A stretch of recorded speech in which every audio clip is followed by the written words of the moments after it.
네, 지금부터는 뉴스 속에 숨은 키워드 찾아서 그 의미 짚어드립니다. 친절한 키워드 시작하겠습니다. 오늘의 첫 번째 키워드 보겠습니다. 오늘의 첫 번째 키워드는 시민권입니다. 네, 트럼프 미국 대통령이 앞으로는 미국에서 태어나도 시민권이 없는 부모가 낳은 자녀한테는 시민권을 안 주는 걸 추진하겠다고 했습니다.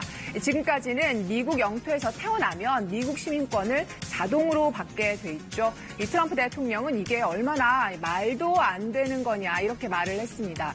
이게 사실 미국 헌법에서 보장하고 있는 권리라 진짜 없애는 게 쉬운 일은 아닙니다. 이 트럼프 대통령은 법을 안 고쳐도 행정명령으로 폐지를 할 수 있다고 주장을 했는데요. 논란이 예상이 됩니다.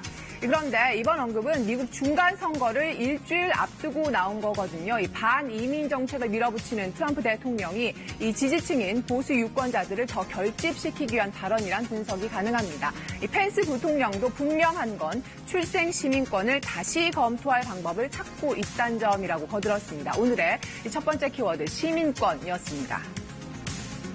네, 두 번째 키워드로 넘어가 보겠습니다. 오늘의 두 번째 키워드는 체감 효과입니다. 네, 무슨 체감 효과를 말하는 거냐? 이 기름값에 붙는 세금 내린다는데 언제부터 체감을 할 수 있는지 하는 겁니다. 우선 정부가 다음 달 6일부터 6개월 동안 유류세를 15% 깎아주는 걸 국무회의에서 의결했습니다. 휘발유는 리터당 123원, 그리고 경유는 87원 정도 가격이 내려갈 전망인데요. 인하 효과를 체감하기까지는 며칠 더 걸릴 것 같습니다.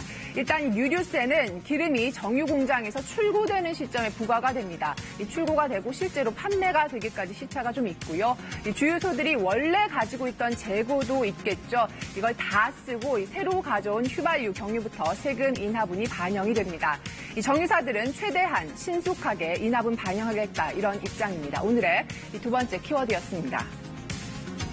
네, 세 번째 키워드 보겠습니다. 오늘의 세 번째 키워드는 DSR입니다.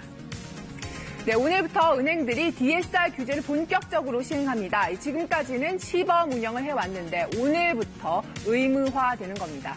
이 DSR이라는 건요, 이 기존 대출의 신규 대출까지 한 해 원리금을 연소득으로 나눈 개념입니다. 이게 70%를 넘으면 은행 입장에서는 위험 대출, 또 90%를 넘으면 고위험 대출로 빨간불이 들어오고요. 일정 비율 이하로 관리를 해야 됩니다. 자, 그럼 뭐가 달라지느냐? 이 담보가 있어도 당장 소득이 없으면 대출 받기가 더 어려워집니다. 이 버는 만큼만 대출이 가능하다는 거죠. 은행권의 대출 조이기가 본격적으로 시작됐다. 이렇게 보시면 되겠습니다. 친절한 키워드였습니다.